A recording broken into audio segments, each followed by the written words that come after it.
Yeah? It's been pretty amazing day, and this last panel's no exception. We're gonna invite some of the guests who are the most attractive looking zombies on TV right now. Please welcome Rose McIver. Please welcome Dave Anders. And the co-creator of the comics, Chris Roberson.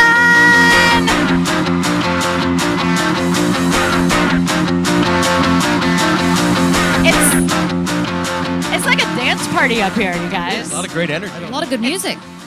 The music, the welcome. It's party central. Seattle knows how to party, right? Apparently so. Yeah. Thank you, guys. And And thanks you to the guys- sun. You guys know that the show's based in Seattle. It is. Yeah, It it's is? a hometown show. Yeah, Chris. All right, let's start with you, co-creator of the comics. Where did you get the inspiration and the concept? Well, it was two things really. One was I wanted to do a zombie story. I love zombies, but zombies had become relegated to the post-apocalyptic thing. The only times you ever saw zombies is everything was over. And I thought, you don't only vampire stories don't have to be in 19th century London, and werewolves don't have to be in Eastern Europe. Why don't you do a zombie story just with regular people in the modern day? And the second piece was zombies want brains. What are they getting out of them? Yeah. And it was memories and personalities. Yeah. Well, that's what. First of all, I love it because you're right. It's not this post-apocalyptic thing. I mean, you can just get a scratch and you can be affected, and that makes a big difference in terms of the character and the development. And Rose, with you, I mean, how often do you get to play essentially two characters? Each week you're absorbing these different memories and kind of having that, but you still have, Liv in there so that the audience can relate. Can you talk a little bit about, how you tackle each week's script? Yeah, absolutely. I think the challenging part of that is making sure that Liv still feels like Liv each time. Like it's tempting to want to go into just a caricature or just some complete kind of chameleon thing. But we need to stay with Liv on her journey, and that's who we're sort of interested in. So making sure that I can become a kleptomaniac or a cheerleader or a stoner or whatever it is, and still feel like it's a consistent person that we care about. That's been challenging, but luckily the writing does a lot of it for me. We have great writers that come up with really good ideas, and then we've got a great co-cast bunch that I get to work with. New Zealand! Yes, New Zealand! No, you walked the line perfectly. I mean, giving the lap dance that was an amazing, amazing scene. Because Can you believe I'd never trained? I couldn't. It was amazing. But let's go back for a minute to when you auditioned for the role and you got the sides and you were like, okay, she is a brain-eating zombie. What am I going to do here? It was harder to play a doctor convincingly. Honestly, I have to understand my dialogue to remember it. Like, I really have to make sense of it. So I can't really phone in any of the technical terms. I sort of have to look them up. I don't know how Raul, who plays Ravi, does it each week. So that was kind of a little bit more challenging. The zombie thing, it's playing against the zombie genre, as it is in the original material as well. Like, Liv is supposed to be somebody struggling with her identity and dealing with like a huge change, but we don't play her as a zombie. There's moments when she rages out, obviously, and that came too naturally. I don't know what is pent up inside me, but that just did itself. That's amazing. Well, that's the good thing about acting. You get to get out all those aggressions. Cathartic. It's cathartic to play a zombie. Yes. David, so Blaine has been on a roller coaster ride. You were a pompous zombie, and then you were a cured zombie, and now you're, an amnesic human. So what has that been like for you? That's been a bit of a roller coaster. This new forgetful Blaine is kind of a new fun thing to play with. It's not as fun, though, as the smarmy, charmy Blaine of old. But it feels a bit like soap operatic to me, the whole amnesia story, but I hope it's not tired. People seem to be liking it. I love it. Yeah. I love it. Yeah, you kind of feel bad for the guy. It's the only way that I'm He's going like, to give you "Whoa, any chance. Why Yeah. can't he remember killing all those kids? Ah. My daughter, my daughter feels horrible for you this right? last week. Yeah. She's like, why is everybody being so mean to him? Yeah, why are they picking on the poor Blaine? You killed my boyfriend, dude. Killed more than that. You were lucky. That was just a blip. Lowell was a blip. Lowell and his cheekbones were just a blip. So with the new evolution and where Blaine is now, I mean, do you ever go to the writers and you know, Chris, I want to talk to you a little bit about the difference between the comics and the show and that as well, but do you guys, Rose and David, do you guys ever have the chance to like say, okay, well this storyline isn't really working for me, or here's what I'd love to do, or you just get the script and go? As far as I've gone is like planting seeds in you know, the genius minds of Rob and Diane was they wanted to have me sing at shady plots, like doing funerals, and I was like, it would be amazing for, if you want that to happen, it would be amazing for Blaine to sing Oh Danny Boy at like an Irish funeral or something, and that's the first thing you heard him sing was Oh Danny Boy, Wow. I believe, right? We've been plugging to get a musical episode. We Yeah. both really want just a full Yeah. musical episode. That's, you know, Which we had a lot more of a shot at until Robert Buckley's singing was aired last week. And he has a big voice, but the tone thing's kind of a journey. It's He's a little pitchy. That's a little pitchy for me, dog. A little pitchy for me, dog. but he's got enthusiasm in just multitudes. So I'm still eager for a bit of that to happen. Yeah, we have no shame on iZombie, so I think that is like, is that a season 4 thing? Season 4. Season 4 thing. Musical episode. well, Mark your that's calendar. kind of been like the theme of this weekend, people putting it out there. Yeah, the musical episode of my show, this show, that show. It's kind of like, you know, the epitome of success. You know you've hit it when you get a musical episode. Let's Is make that it how happen. it works? Is that how it works? I thought it was when you get to talk to a bunch of fans and like, you know, go to a convention. I was feeling good. Oh, trust me. That is the epitome of success. And these guys are here because they love you guys. It's so exciting. I hope that I get to see some more lives out I see there. some Livelies out I there. can just see some platinum blonde hair or some really well-styled Will the real grey Liv hair. Moores please stand up? Yeah. Liv Moores? Liv Moores? Anybody? Can anybody? Get oh, up! That is so There exciting. you are. That's exciting. Look at all these lives. Oh, that's so cool. When Oh, was the that's first time you saw someone cosplaying as you, as Liv Moore? Do you know what? At the first San Diego Comic-Con, when we'd shot the pilot and that hadn't even aired, and people were gwenning there, and so that was really exciting to see. Before I had even really played her, I was like, oh my gosh, because we draw so much on the look of the character from the originals. It's just like that was really cool to see. And were you a fan of the comics? Did you guys, were you aware of them, or did you become aware during the audition process? Yeah, I had actually not really read any comics before growing up. I'd read a little Neil Gaiman. That was like the one thing that my brother had got me into. But I was really new to the world, and it was a really good foray into it for me. I managed to, when I had the audition, obviously, I wanted to know the source material, and once I got started, it was great. And I've got the omnibus, so I got the whole lot. Yeah, we got the omnibus. Yeah, I flipped through once, you know, I read the script. And at first, I was like, iZombie, what the heck is this? And the script, and then it was just a freaking page turner. I was like laughing out loud. I was like, well, I want to be a part of this show. And then it's like, oh, it's based on a comic book? And I looked up the source material, and it was fun. It was fun. And based in Eugene, Oregon. Yep. Which is where you live, right, Chris? No, Mike Allred, lives- the artist. Yeah. I live in Portland. Right. And I'm an Oregon native from Grants Pass and a huge Oregon Duck fan. So that's Eugene, Nice. Oregon. Go Ducks! I know I'm in dog country. It's not much of a rivalry now, is it? We just dominate. We win always. Did I lose the crowd? Yeah. We're gone. We're starting to turn. Don't blame me. I think you're still good.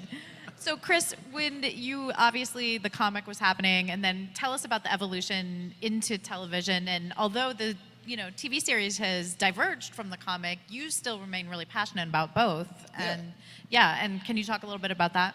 Well, the comic had wrapped up by the time I was informed that Rob Thomas had been brought on board to develop it with Diane Ruggiero. And so our story was done. You know, we'd come to an end. And I wasn't really sure what it was. I knew they were going to make changes. Rob sent me the pilot script really early on in the process. And I had the same reaction. I thought, this is great. This is funny. I like these characters. And I'm not precious about my stuff in the slightest. So the fact that they took our basic idea and very much the look, Mike Allred was so over the moon when you were cast. He had reservations up to that moment, and at that moment he was like, I'm sold. But it's been fascinating. It's not, even in the wardrobe choices sometimes, you'll appear on screen. Yeah, something very that our much. character I mean, wore. we looked through those when we were helping to kind of establish the look, and we're all together. We did kind of nominally try on a few other looks just to see how they read, but we all knew going into it. We knew the wig, we wanted the look, Yeah. we wanted the hoodies, we wanted a strong sense of what was in the stripes, what was in the comics. Worked Yeah. so well. So why, if it ain't broke, don't fix it. But the main thing was that even though it's a different character and a different story, it very much has the tone of our comic. The voiceover narrations sound like the voice of our character. And oftentimes it's, they're very close cousins. I think they have the same DNA. They were just raised by different parents, I love the tone of the show, though. It walks that line. It's not afraid to be a little bit funny, a little bit it doesn't take itself too seriously. It's the best Zomcom rom-dram in the history of television. Absolutely. You heard it here, 43rd, not first. 43rd time I've said that. So the way that, you eat the brains and the brains are prepared each episode is really interesting and creative, and it sort of seems to mimic the overall tonality of that episode. First of all, who, actually does the preparation? And second of all, what stands in for the brains? What is that? So we have this great chef called Juno who comes, and initially we didn't have him. When we started the series, when I did the pilot, it was just gelatin covered in corn syrup and occasionally hot sauce. We were trying to play and get the right colors. We used fondant, like icing sugar. It was completely disgusting. And I was really polite at the time, and I would just be like, no, this is great. It's fine, I love eating it. And thanks, I'll have more actually. Can I have something? Yeah, that's great. And I ate so much of that, and then got to know the crew really well and was able to say without hurting anybody's feelings, this is completely disgusting. And so we started doing two things. I used a spit bucket a lot, which is for the actual gelatin stuff that I eat, the coconut agar. And then we also hide it in these other recipes. So we've developed, I want Liv to have a cookbook. I mean, there's clams casino and broth, and there's burgers, brain burgers. She does all sorts of things with them. And it got so good recently that at one point we did this turkey chili. And if I avoided the gelatin bits in it, it was so good that I ended up taking a Tupperware container home and putting it in my freezer That's hilarious. for my late night bite. And then I also got the recipes, so we're good. We're good now. We got this down. Chris, do you have a favorite episode of the show so far? That's a tough one. Diane named, in one of the episodes that she scripted, she named a character after me and Allred. So the vigilante by night, school shop teacher by day was named Chris Allred. So that night, it was a fantastic episode. You were awesome. I tweeted that Diane Ruggiero Wright had helped me fulfill the lifelong ambition of having half of a high school shop teacher named after me. So, yeah, it was pretty awesome. That was such a fun episode to do, actually, the superhero kind of vigilante character. And I just remember one moment that I couldn't believe. Sometimes this happens when you're just shooting crazy long days and you sort of lose your mind a bit by the end. And we were shooting this stunt where I was lying under a truck and I had to be clutching underneath a truck and drop just into frame. And I'm so weak. My upper body, I can run, I'm a runner, but I can do one push-up. We call them press-ups, but I'm really, really weak. So I was clutching underneath this truck, and they seem to have found the one fraction that we recorded where I drop into frame and it works. And that's in there. So I look like the successful stunt woman in my books, and I'm you should have been there on the day. It was getting blood out of a stone. It was terrible. David, do you have a standout episode? I like this recent. I didn't like it when it first came across my desk.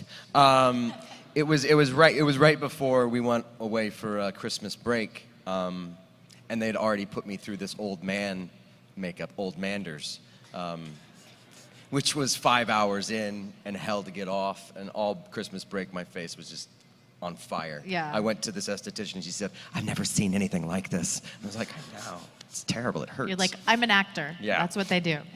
Anyway, but we had gotten the script for what we were going to do after the break, which was naked singing and naked getting his throat slit and naked being buried and digging himself out of a grave. And I hated I didn't like the idea where it's like, hey, go away for 2 weeks and have a carbless Christmas, because you're nothing but your skivvies when we get back. And I didn't like the idea of being in my skivvies outside in Vancouver in January. It's cold. But we got through it, and the episode was fantastic, and I like it. I'm sorry you had to see me with my shirt off, but So am I. you did get to hear my gorgeous pipes. I had one set of pipes working that day, my Vokes. Gruesome. And Rose, you mentioned that episode Chris was referencing, but is there another standout kind of moment for you or defining moment for Liv? I really liked, this is kind of a bizarre one because it doesn't jump out, I gather, as everybody's favorite, but I really enjoyed playing the gamer, like the computer gaming Liv, because it was just something I didn't understand and I hadn't done at all. The only games that I am huge on, Commander Keen. Does anyone know Commander Keen?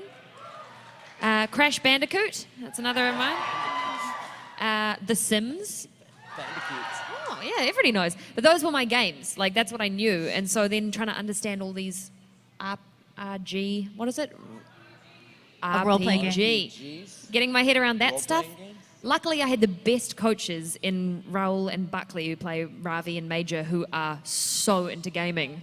So we did some serious training. I got blisters on my thumbs. I was trying to learn how this world works. It was awesome. It was really fun. I could see iZombie becoming a game, right? I'd play that game. Yeah, play that game. I would play that game for sure. I've been immortalized in video game form. Alias, which sold tens of copies. Yeah.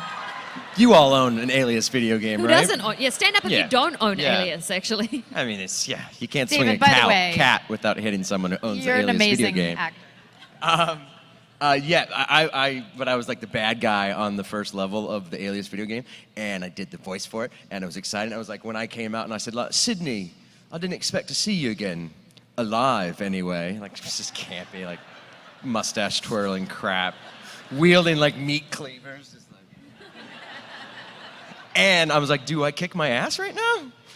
Yeah, I kicked my ass, and it's so easy to kick my ass. He goes down, like, with 2 kicks. And I'm sure if iZombie became a video game, Blaine would go down with one No, punch. Blaine would be like tucked around the back alley somewhere selling drugs to an underager. He just wouldn't even be I on the know. level. Well, it depends on which iteration of Blaine, you know. I mean, but by the way, David, you're an amazing actor. I loved you on Alias. Well, thank you very And you have such range. It's incredible. Do you have a standout project other than iZombie that you really just loved being a part of? Oh yeah, I mean, we'll go back to Alias. That was my first experience. I got my SAG card with that, and you know, I have J.J. Abrams to thank for my entire career, and to blame for only being allowed to play bad guys. And that was an amazing experience to get to learn from all these award-winning actors, and you know, the Ron Rifkins and the Victor Garbers and the Jennifer Garners and Bartan and Bradley Coopers, and I could go on. It's like literally the list of fantastic people that I got to learn from was fantastic, and it was like I got to go play spy at work. Like it was Yeah. miles away from peddling khakis at the Gap in Beverly Hills, which I was doing to that point. It was a slight You step should up. see my sweater wall. It's flawless. Sometimes I don't even want to get dressed. 'Cause I don't want to Interesting fact, disturb actually, it. about David Anders is he is a neat freak. He is so clean. Like, it's amazing. I thought it was going to be completely the opposite. I went round to like pick something up one day, and I walked in like really tentative because he's so chaotic. I was like, what is this going to be? And I walked in and it was like glistening. It was like a spray and wipe commercial, the whole house. So yeah, Like everything at right angles and stuff. It's bad. we still surprise each other after all these years. So David, what's your approach to playing the bad boy characters, the evil? I don't know. I guess you gotta approach it as he's not bad. You know what I mean? And I think I found that happy medium throughout my career that balanced the smarm and the charm. And I don't know. The words are so freaking good on this show. It's just a treat to be Blaine and get to play Blaine. And you know, I say that Alias was my favorite experience, and I don't think anything's ever going to top. But this character is is really like closing in on that because it's so, man, it's weirdly it's the closest to David Anders as any character I've ever played, That is including so the child alarming. murder. It's who I am. Just own it. I gotta own it. Don't lease it. Yeah. Own it. Yeah. Yeah. Thank you, Chris. So, Rose, you mentioned, video games and gaming. These guys are super passionate about iZombie. What are you guys passionate about? What do you love? Franchises in film, television, books? What are you into? Embroidery. Is that Yeah, Bonita lovers, put your hands in the air. Is Be that like true? yarn, wave a lighter. true? Yes, you've What? seen me cross stitch on set like it's going out of fashion. I don't look at you. What do you make? I do portraits with cross stitch. I mean, it's really just a meditation. It's like mind numbing. There's no creativity in it whatsoever. I like turn a photograph into a pattern, and then I just go and buy the thread and like sit and stitch. It's like something a machine should do and does in every other circumstance except my life. And I do it so that I don't have to talk to him in the chairs. It's perfect. What's that, Anders? Nope. I love sports. I'm a fanders for sports. You like that? Use it. Spread it around. Plant the seed. I just planted the seed. It's up to you to water it and make it grow. I'm a fanatic It's a about my drought. Oregon Ducks and my Portland Trailblazers and Minnesota Vikings, and I go to see them live, and I fly places for them, and it's silly. And I enjoy playing golf, which I think you can tell by the my tan. Your golf tan? Yeah, I played 36 holes the other day, and I don't think. And I can't tell you, but the next day I played a character on something that's going to be fun for you guys to watch. I played Loki on a little show, and What? yeah, don't worry about it. I'm not going to tell you what it is. I can't wait for him to get into trouble for telling you this. This is going to be great. This is good. Anyway, I played 36 holes the day before, and I was like, I am far too red to play Tom Hiddleston right now. Anyway, it true. worked out. We got through it. Chris, passions? I mean, like Comic-Con kind of stuff, this is my life. I write comics for a living. I watch cartoons all day with my kid. I love Star Wars. And yeah, just all of this stuff. iZombie's pretty cool too. iZombie's pretty cool. So what are you working on now? I'm sure several things, but is there a standout? Mostly I write Hellboy now. Yeah.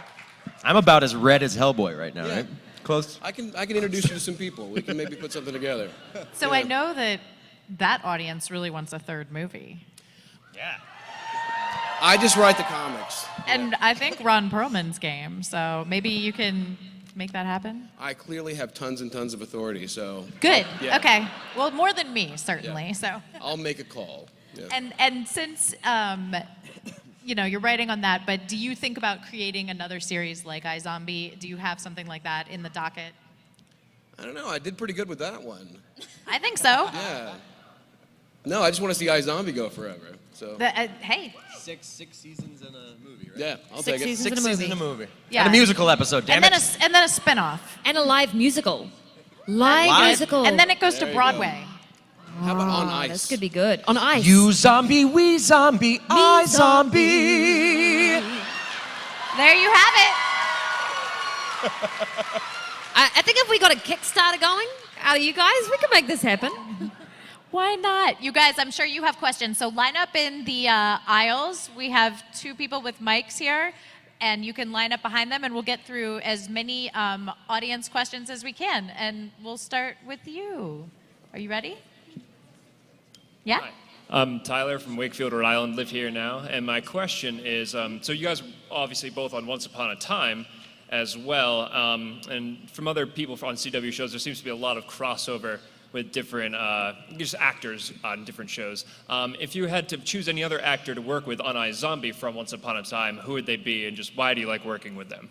That's so hard because we have so many friends on that show. So I'm going to make 40 enemies out of saying this, but I say Jen Morrison because she's one of my best friends. And when I started on Once Upon a Time, she was reading this novel, and I turned up with my book. I'd put embroidery down for a minute. And it turned out we had really similar taste, and we just hit it off straight away. So I would love to have her on our show, and we've talked about it. Yeah, that's absolutely right. There's no right answer to this because they're all Yeah, our Sean. friends. I was just talking to Sean McGuire back there. He's going to kick my ass. Yeah, Lana. What's up? What? No Lana Parrilla? What's up? That's a bang on Lana Parrilla, by the way. That was good. I'd say Bobby Carlisle because he's freaking Bobby Carlisle. He's so good. He could do anything. I would watch him read the phone book on a toilet. I'd pay money. And I have. And I have. Yeah. Thank you. Great question. Hi. Hi, I'm Lexi. I'm from Coeur d'Alene, Idaho, and I was wondering if you could eat anybody's brains, gain their abilities, what brains would you eat? I would eat the brains of Adnan, the guy from Serial. Who's listened to that podcast? Oh, yeah.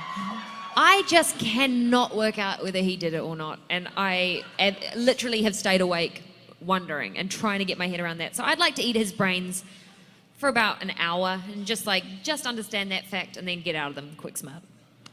God, I always want to come up with something new. Justin Bieber? Justin Bieber, because I'd like to see what that's all about, and he'd be dead. Nice. Thank you. You got a standing ovation. Thank you. Yes, hi. Hi, my name's Rhonda Johnson. I'm from Whidbey Island. And Rose, you're gorgeous, but my question's for David. And Perfect. I paid her earlier. It's a charity question. so I watch iZombie and Once Upon a Time, and you're the doctor on Once Upon a Time, and they addressed your hair. What was the process with that? Did they debate dyeing it? Did they debate a wig? Anything? Oh, yeah. I don't know. I don't know why.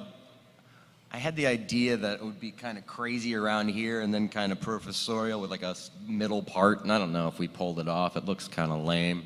But the costumes look. Wait. Oh. Oh, right. Oh, yes. Yeah, This is that why was. you don't direct questions Sorry, at David don't do- Anders. God, You really dropped the ball on your one chance. Eddie approached me about doing another episode of Once Upon a Time, and I said, of course, I'd love to do it if we can work it out. And the great thing is that our creators on our show are good friends with Eddie and Adam on Once Upon a Time, so it's they're willy-nilly about you do whatever with David you want. It's do I get a say in this? It's yeah, you can do I'm doing Once Upon a Time, okay. And so we worked it out to do a Saturday on Once Upon a Time, and I said we're gonna have to throw a temporary dye into my hair because this is my main job is playing Blaine. But Eddie was like, no, dude, keep the hair. We're gonna make a joke about it. It's gonna be great. You're gonna say something about Jennifer J-Mo having her hair dyed, and it's gonna be great. And it was, I guess, great. Was it fun? Yeah, it was hilarious. Thank you. Cool. Thank you. Yeah. Yeah. Hi. Hi, Neil from Vancouver, BC, actually from Steveston, so much love from Storybrooke, guys. The question is this: with all the CW shows filming in Vancouver in the area and shows like Once, do you ever run into other cast or crew in your off hours, if you get any, and do you have any stories you can share? Yes, on purpose sometimes. We have a ton of crossover friends. I mean, I think the thing is when you're away on location shooting something, and your family and your friends and partners and things aren't there, you gravitate towards other people who are in the same sort of circumstances. So there's a lot of us who will be all going out for group dinners on the weekends and keeping each other out of trouble or in trouble. Yeah. We got Flash. Yeah, we got the Flash. We Flash bring friends, Arrow friends. But what's annoying? Legends of Tomorrow. Victor's up there now. Victor Garber. Danielle Panabaker. Danielle. Yeah, and it's on and on and on. But and what's her and hard? Jen lived together last season. Yeah, we did. We were very good friends. Roomies. But the thing that's hard is because a lot of stuff shoots downtown, and we block off roads. I'll find myself so frustrated trying to drive home to my apartment, being like, oh, the Flash is shooting on a Friday night and I can't get through the stupid blockade. So I find it more just an inconvenience, to be honest. Great, thank you. Thank you.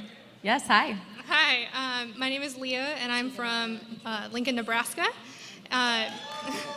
Lincoln. Nebraska. My question for you is, there are a lot of great lines and just great writing on the show, and I wondered what your favorite line was. Any favorite lines for either of you guys? Every time I finish shooting for the day, many every great- line just so falls many out great of my lines. head. I don't even remember. I barely remember her name right now. Yeah, I think it's quite hard to do that because you do, like, we do about 8 pages of dialogue a day, and my brain really does tend to, like, almost photographic kind of memorize and then shut that out the next day. I'm trying to think what comes to mind. Do you have Help me, Zombie Wan I have Kenobi. favorite. You're Oh our yeah, only that's hope. one of my favorites of yours. Yeah, that's a good line. No, but one of yours, Liv, or Rose. My favorite one of yours is from the first episode when you say, I was a, oh my gosh, See? dead See? alabaster badass. Oh, Dead Alabaster Badass. Yeah, Yeah. that's a great line. I mean, they write such great one-liners. I think it's like it's so much fun to say their words. There is no room for error. We do not improvise. We don't do anything like that. But why would you when you have the material that you have? So, yeah, it's hard to think of them off the top of my head, but I do like that one. Thanks. Thank you. Hi. Hi, Daniel from Sacramento, California. I'm just wondering, it doesn't work like this in the show, but if you could replay any character, who would it be? Ravi. No, Replay? No, like Play? brain that you ate. Replaying a specific personality, I guess, rather than character. If you could revisit from any of the episodes. Oh, okay, got it. I thought you meant replace. I don't know what happened. If I could replay one of the other brains, I would do the erotic librarian. I think that was fun. I feel like there's so much more havoc that I could cause with that. Like, there are some people I could really make blush. So I'd like to do that. Thank Thank you. Yes, hi. Hi, my name's William. I'm from Tacoma. My question is, with the entertainment industry is pretty much dominated by zombie everything now, and seeing how a lot of those shows are similar, and your show is so much different from everything else that's zombie related in entertainment right now, how does that make you feel? And do you hope that more shows and games and comic books follow suit with the way that your show is? What I liked about our show going into it and why I wanted to get on board was it was such a reinvention. I think that's how these tropes stay alive, is finding a new way of exploring them. Like, I went back and looked at Night of the Living Dead and looked at 28 Days Later and The Walking Dead and all of these different things. Everybody has their own spin on it, and I think the only way that this genre can still survive and feel alive is if we find a new kind of flavor. So I think that by making it a really self-aware show where Liv studies Night of the Living Dead to learn how zombies behave, that sort of thing was really fun, and it just made it something that it's not too, it doesn't take itself too seriously. It's not too earnest. I think there was room for that in the genre. For that zombie musical too. Yes. Zombie on Ice. Thank you. Hi. Hi. Ice Zombie. Ice Oh my Zombie. God, guys, we've got it. It sells itself. I'm Jennifer from East Wenatchee. I just wanted to know, what's your least favorite brain, or like the hardest one to play was for each of you? My hardest one was the grumpy old man, first episode of the second season. And it was a bummer because I was so excited to be going back to shoot, and I got given the first brain, and it's such I mean, we're supposed to empathize with him and understand why he is the way he is, but it was a really unlikable character to play, and it's not so fun getting into that each week. And he's racist and he's bigoted, and it's Crushed it though. That was so funny. It was so funny. I just felt really awful saying those lines sometimes, and it's good. I think it's important to tell that story, and it's funny to look at him and be like, gosh, that's comical how bigoted somebody can be when that's not how any of us should think. But still, playing that character is just, I don't know, that was a bit squeamish for me. Thank you. And I didn't really have, the only brain you've ever seen Blaine exhibiting traits of was the nerd brain, the scientist Till brain. season a couple 3. episodes ago. So I was like, oh, finally. Yeah. Thank I you. get to exhibit traits. Nice. I'm Samantha Anderson from Bainbridge Island, Washington, and my question was, which one of you likes being the zombie the most? Actor-wise, character-wise? Either way. I just roll in from the night before. I'm all set. I don't even have to go through hair and makeup most times. Yeah, when he's playing Raged Out, he just rocks up, red eyes, big dark circles. You're perfect. No, I've been sober for 12 years. Oh, that's not true. He's lying. I was like, am I about to rat him Thank you for the out? support, though.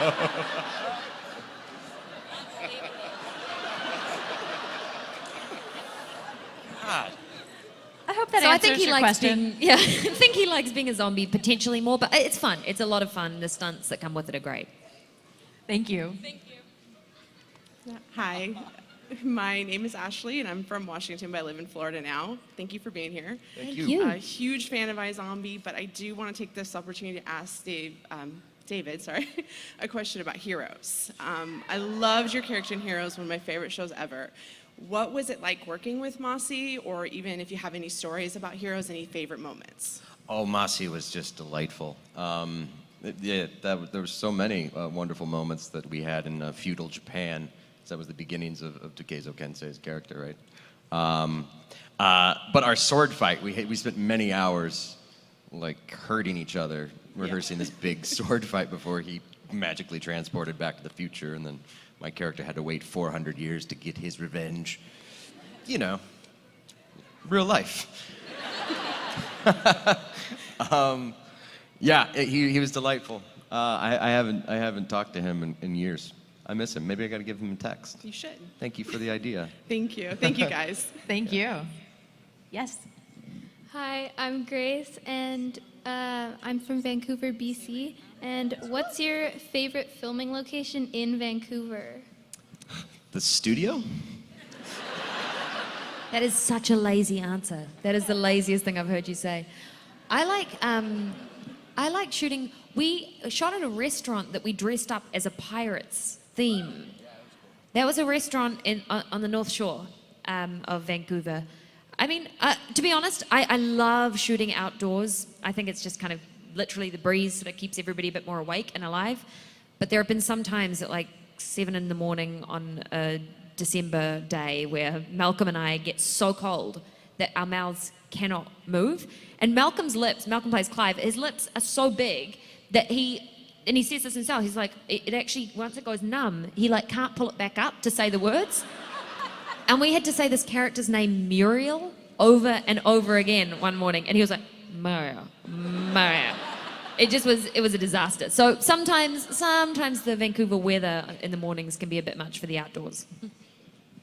Thank you. Yes. Hi, John, Mill Creek, Washington. 2 questions. One is, why is it that zombies can only taste hot sauce or hot things? And then the second question is, it seems like Liv is maybe starting to realize, the trade-off of the worst of the worst versus Blaine maybe filling that role that now he's not filling anymore. And so would Liv ever consider helping Blaine to get back involved in the downstairs business?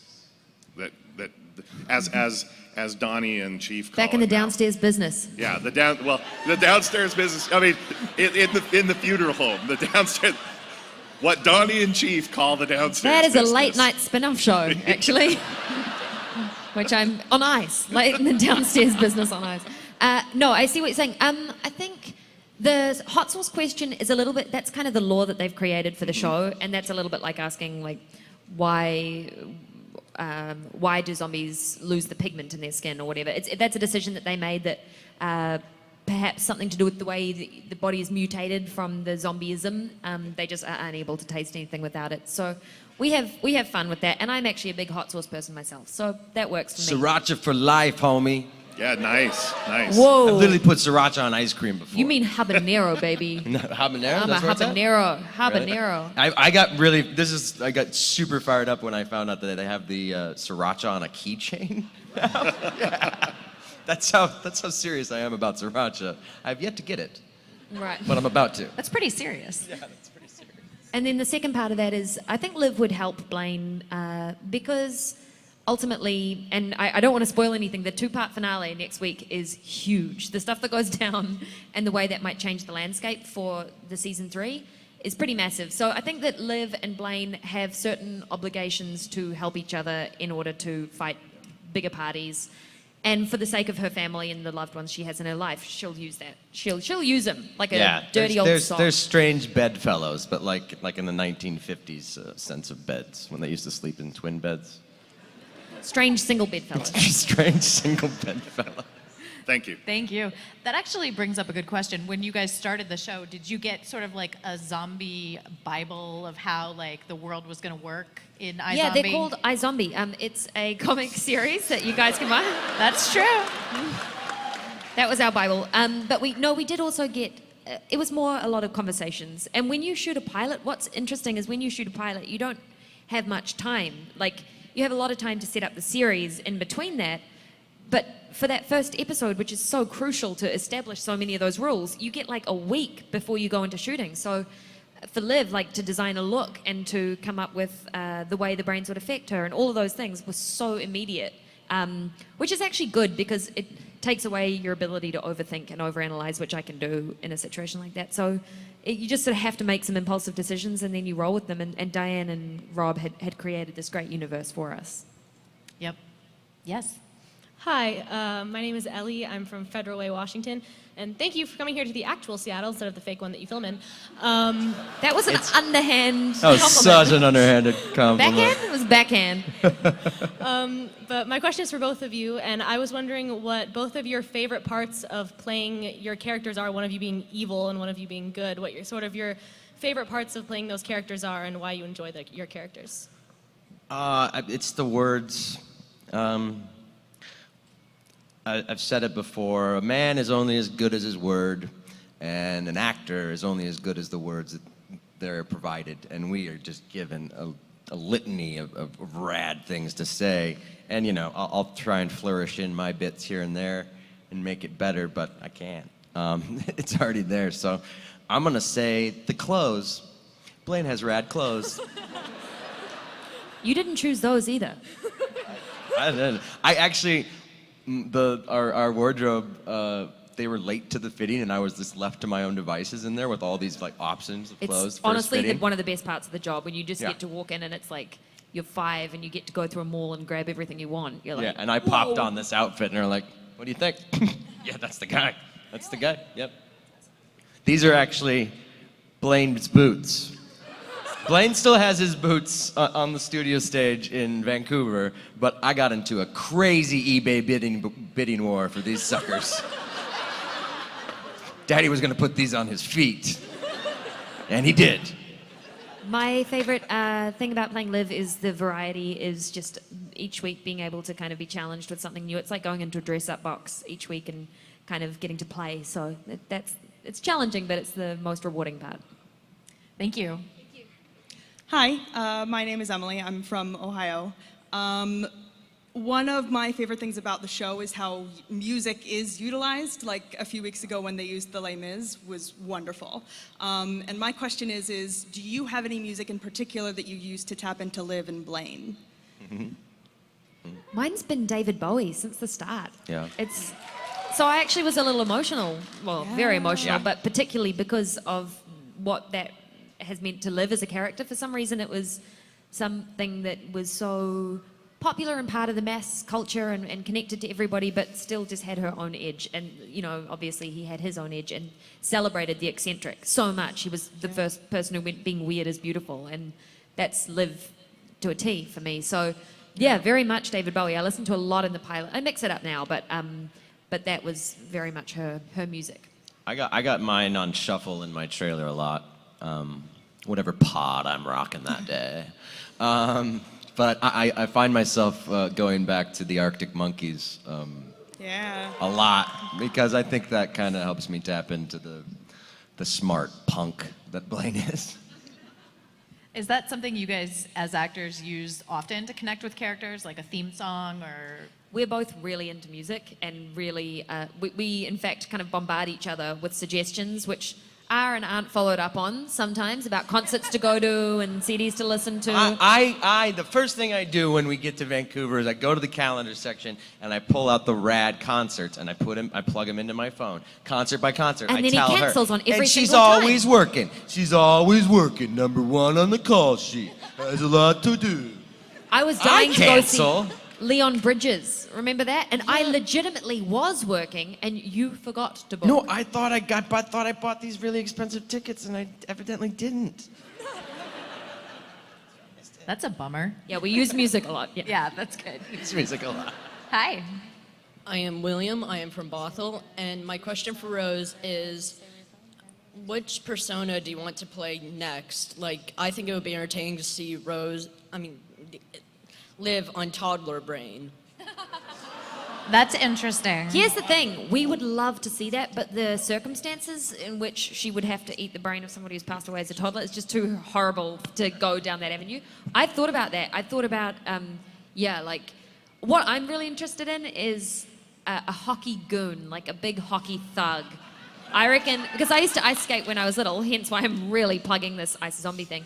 But I used to figure skate, and so a chance to be able to skate, but play like a cool kind of thug would be so funny. And especially shooting in Vancouver, where it's such a, like in the Pacific Northwest, where everybody cares so much more than in New Zealand, where there's like 2 rinks in the country. So I think that would be a really fun brain. What would you like to eat? Babe? Angel food cake. What brain would I like to eat? I'd like Who would I like Blaine to to be? eat the brain of an angel.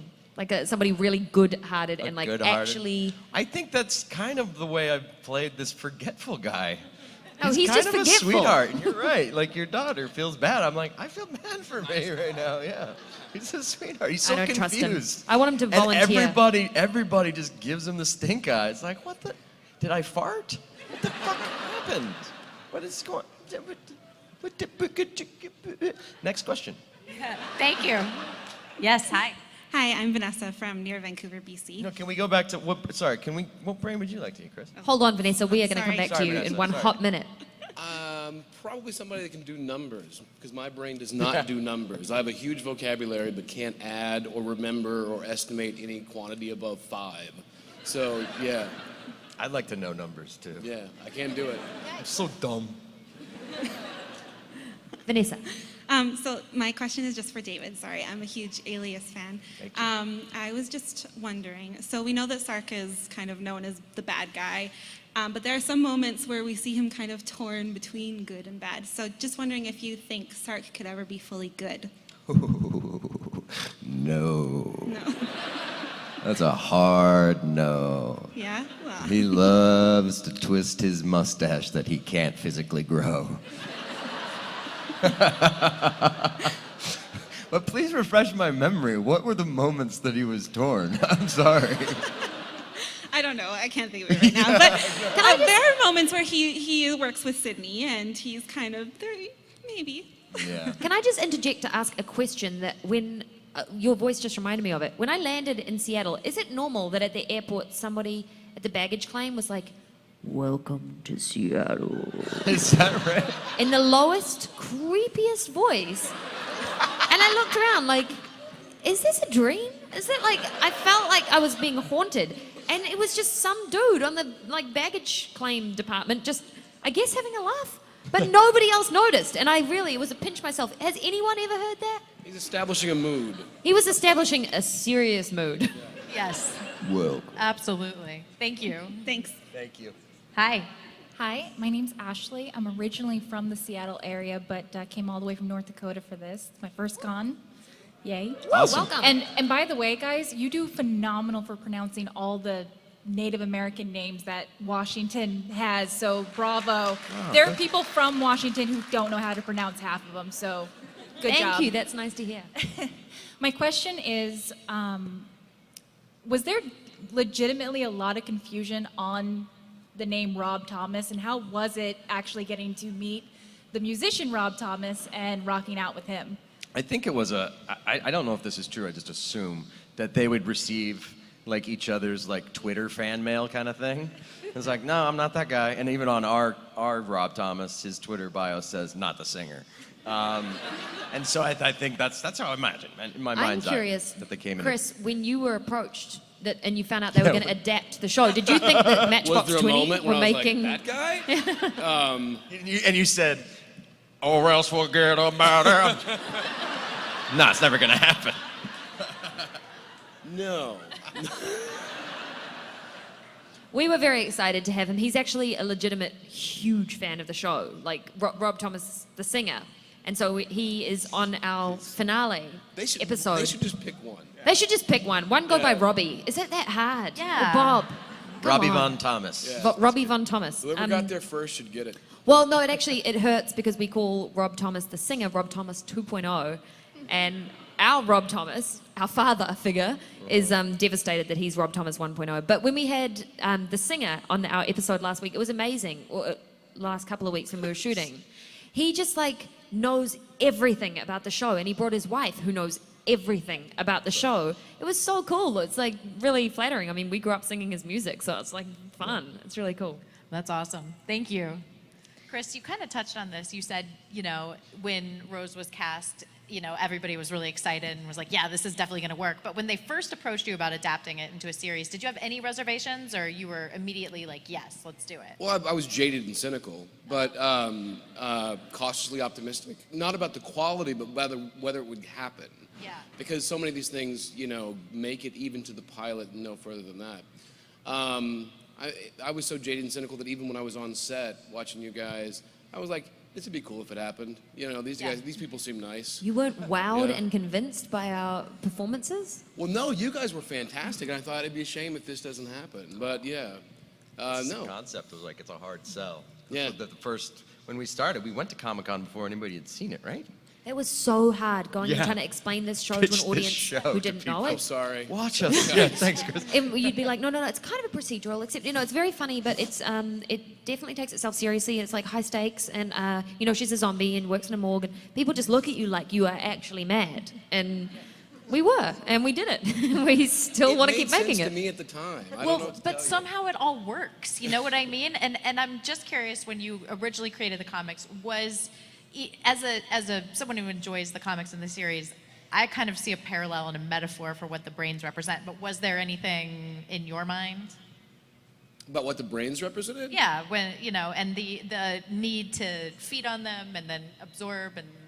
Yeah, I mean, I was going through a lot of stuff, and it was just about memory. And it was a bit about nostalgia, and there was also things about. We did the murder mystery thing a number of times, but there was also a bit about just addressing someone's unaddressed issues. Tying up the stuff that they'd left Resolution. untied. Yeah.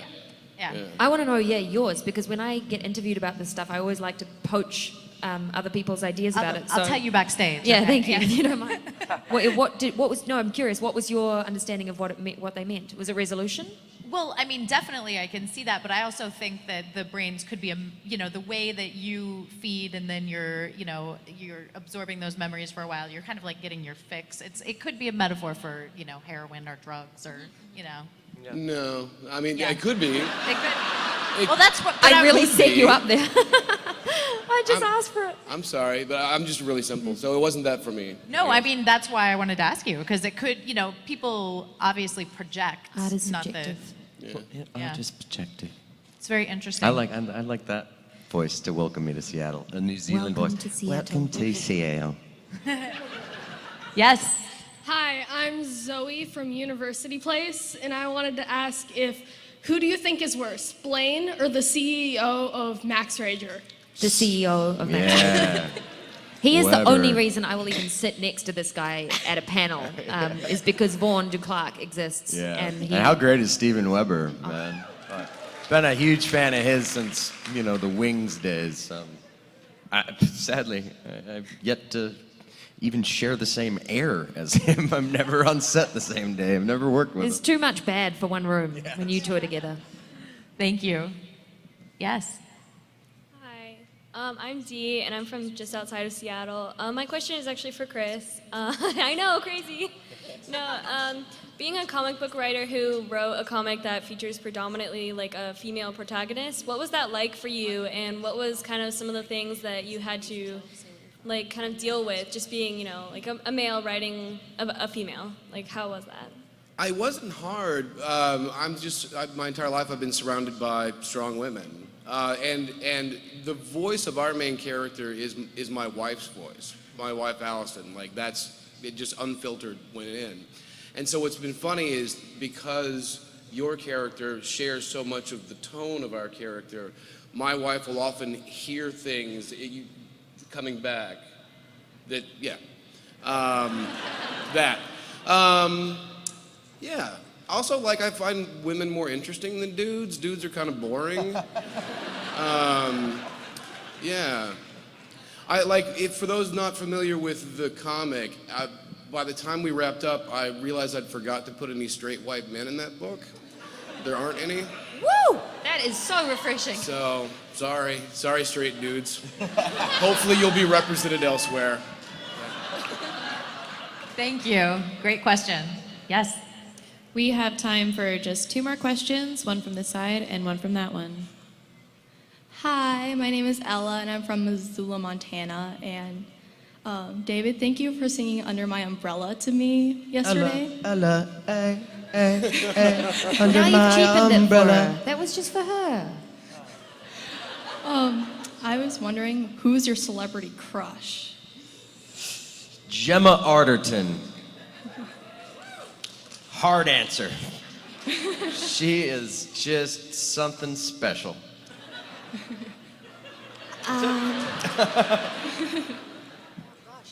I always think this thing's really scary to say because then you might end up meeting them at something like this, and then this exists and we've talked about it, so it's a bit difficult.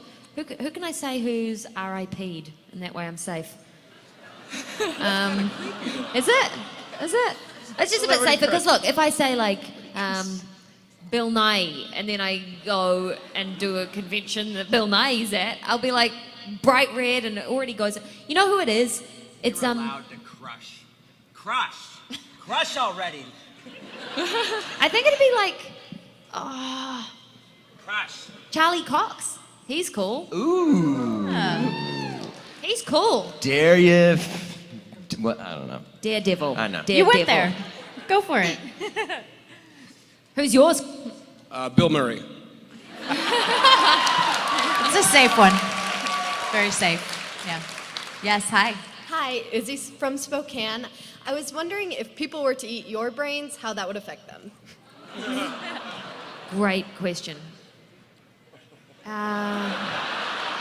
This is turning into like a therapy session. This is getting. I mean, just think for a second. Anyone got any tissues? If someone ate my brain, they would probably be a little homesick for New Zealand. They'd probably be trying to get back there. They would be singing along to every. I get told, okay, this is something I do. This is like a thing that the brain could do. Is I sing along to jingles on the radio, but really seriously, and I didn't know that I did it. And I had a friend call me out in the meanest way, and it just like turned the sound down on the stereo. I was like, gotta get a garage, gotta get a cottage. The song that is a New Zealand commercial. And they're like, just chill. They're like, you're singing an ad like you're auditioning for American Idol. Just like, relax. So that would be what mine did. I don't think anybody could handle the controlled chaos that is my brain. I think it would be a one and done type situation. Chris? They would probably have difficulty getting work done because they're too obsessed with Star Wars, I would imagine. That's okay. Thank you. And thank you guys. You guys are here a little bit more today and tomorrow, right? Yeah. So if you guys haven't had a chance, definitely go downstairs, say hi. And thank you guys for an amazing Q&A and an amazing hour. Please give one more big round of applause to Chris, Thank you so much, you guys. David, and Rose. Thank you.